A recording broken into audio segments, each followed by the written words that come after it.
वो इस्लाम कबूल कर ली। तो बड़े बड़े जो प्रोफेसर थे उन्होंने कहा कि आप इतने पढ़े लिखे लोग आज इस्लाम को बदनाम कर रहे हैं और आप मुसलमान हो गए।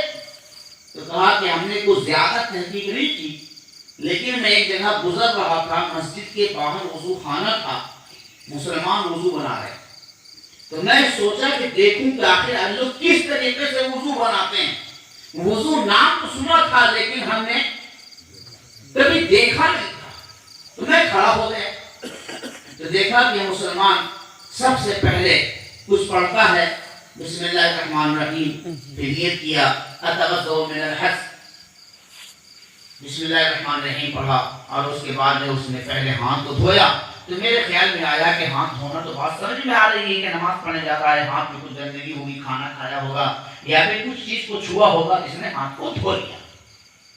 ये देख लिया 3 बार धोया, आखिर वजह क्या है 3 बार धोया।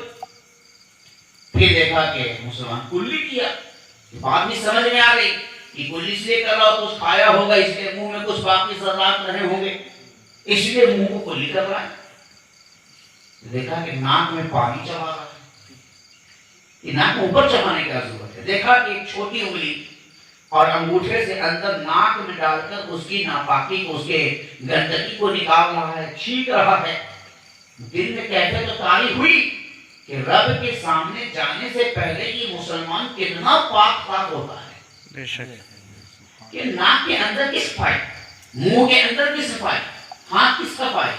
अब चेहरे पर उसने हाथ डाला और चेहरे खूब अच्छी तरीके से 3 बार धोया। बात ये भी समझ में आई कि आदमी गाड़ी से आता है, जाता है, सफर करता है, कुछ गर्द गुबार रहते हैं, तो फ्रेश होने के लिए उसने किया। फिर देखा कि उसने हाथ धोया। कोई तक ये भी बात समझ में आ गई कि चलो ठीक है, उसने हाथ यहाँ तक धो लिया है ताकि फ्रेश हो जाए, किसी चीज को छुआ हो या फिर उसके हाथ पर कुछ लग गया हो। फिर उसने हाथ को भिगाया और सर का मसा किया, 3 उंगली को, छोटी उसके बाद वाली, उसके बाद 3 उंगली को मिलाया, पेशानी पे रखा, सीधे पीछे ले गया। फिर उसके बाद हथेली को रखा, बाएं ले गया। फिर शहादत उंगली से कान के अंदर का साफ किया, अंगूठा से कान के बाहर का साफ किया और फिर जो उसके पानी जो उंगली के ऊपर रखे हुए हैं उसने इसे गर्दन पे डाला। तो बात समझ में नहीं आई कि इसके सर पर तो पहले से टोपी थी तो बाल तो गंदे नहीं हुए, कि बाल को क्यों से हाथ फेरा, कान के अंदर क्यों फेरा, बाहर क्यों फेरा, भाई गर्दन पर क्या था जो उसने ऐसे फेरा। ये उसे बात समझ में नहीं आई। पैर के धोने को उसने देखा भी नहीं, जहां समझ में नहीं आई वहीं चला और कहा कि फिर मैं तहकीक करने लगा कि आखिर ये मुसलमान वजू में अपनी गर्दन के पुष्ट पर पानी हाथ क्यों फेरते हैं भीगा हुआ।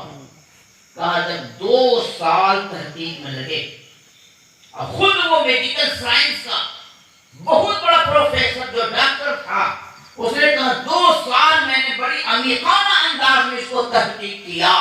जब तहकीक किया तो पता ये चला कि अगर कोई शख्स दिन भर में 4-5 बार अपने गर्दन के ऊपरी सतह पर पानी छोड़ दे, मसा कर ले, तो वो शख्स कभी पागल नहीं होगा। सुभान अल्लाह, सुभान अल्लाह। वो शख्स कभी पागल नहीं होगा। जब ये तहकीक मैंने देखी और अपना रिसर्च किया तो फिर दिमाग दौड़ाया कि हमें 2 साल लगा है, जबकि हमारे पास दूरबीन भी है, खुर्दबीन भी है, नई टेक्नोलॉजी है, हर चीज मुहैया है। तो आखिर इस्लाम के जो नबी मोहम्मद रसूलुल्लाह हैं, उन्होंने जिन्हें 1400 साल पहले कहा है, न दूरबीन थी, न खुर्दबीन थी, न टेक्नोलॉजी थी, न ये कोई ज्यादा ये सामान थे, कोई चीज नहीं थी। तो आखिर उस वक्त के नबी को पता कैसे चला जब हमें इतनी मुश्किल से पता चला है? उन्हें कैसे पता चला? यकीनन उनके रब ने बताया होगा। अगर रब ने बताया है तो आज बात सच्ची निकली है, और जब बात सच्ची निकली है तो पता चला कि इस्लाम सच्चा मजहब है, वो मुसलमान हो। सुभान अल्लाह, सुभान। पता क्या चला? हमारा उसूल इतना अच्छा है कि आप खाली फॉलो करें, आप उस पर अमल करें।